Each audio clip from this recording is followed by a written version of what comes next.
Shalom Aleichem à toutes et à tous. Depuis hier, nous avons commencé cette période des 3 semaines qui part du 17 Tammuz jusqu'au 9 Av et qui seront chargées de lois, de coutumes que beaucoup d'entre nous connaissent et respectent. Mais ces règles ne prennent véritablement tout leur sens que lorsqu'on comprend qu'elles sont là pour nous amener à mieux ressentir la tragédie de la destruction du temple. Certains diront qu'il est difficile de prendre le deuil d'une époque que l'on n'a pas vécue. Comment pleurer un temple qu'on n'a véritablement pas connu? Alors, Chachamim nous donne cet exemple d'un couple marié depuis de nombreuses années sans avoir d'enfants et qui a enfin le bonheur d'attendre un heureux événement. La joie des parents n'a pas de limite tant leur attente était grande. Malheureusement, l'accouchement ne se passe pas comme prévu. Après avoir tout tenté, les médecins arrivent à la conclusion qu'ils ne pourront pas sauver et la mère et l'enfant. Ils proposent donc à la maman de choisir qui sauver. Après réflexion, elle décide de se sacrifier pour permettre à son bébé de voir le jour. Attention, c'est pas comme ça que l'halakha a tranché, et donc ça sera pour un autre cours. Mais l'enfant est ainsi sauvé au détriment de sa maman. Et chaque année, le père célèbre en même temps l'anniversaire de son fils et le souvenir de son épouse vertueuse. Il attend patiemment l'âge où l'enfant pourra faire Kaddish lui-même pour sa propre mère.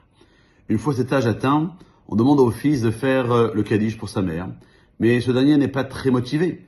Le père lui demande pourquoi il ne prend pas ce rôle à cœur, ce à quoi le fils lui répond « Comment puis-je m'investir pour une personne que je n'ai pas connue ?» Et le père répond à son fils que si il est en vie, c'est grâce à elle.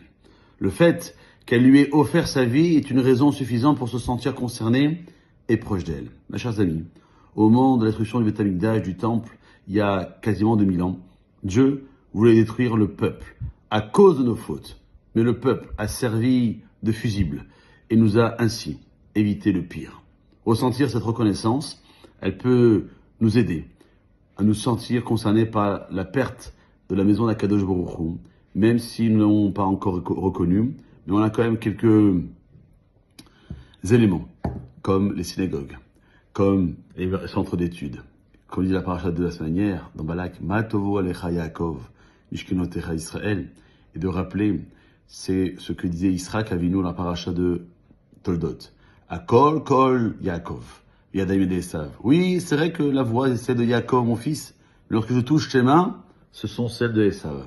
Et de comprendre que lorsque la voix du Ham Israël, le peuple juif, est toujours en train de prier, en train d'étudier la Torah, de faire un Teilim dans les bouchons, dans le train, dans la queue d'attente, avant de passer en caisse dans un supermarché, eh ben, la main de Esav qui nous haït n'aura pas de force et ne pourra pas nous nuire.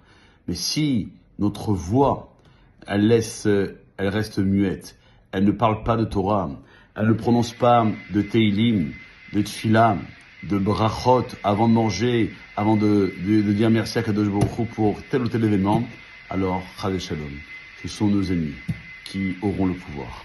Le choix est fait, il n'appartient qu'à nous, alors à nous de faire en sorte que notre voix se fera toujours ressentir et ne pas avoir honte de dire Baruch Hashem, Be'ezrat Hashem, Toda La'el, Baruch Ata Hashem Eloheinu melech haolam borei perei ha'esh, she'akol niya bidvarom, de faire les tfilot, de faire les teilim, de faire Perek Shira, Nishmat Kol Chai, Shir HaShirim, tout ce que vous pouvez, faites-le.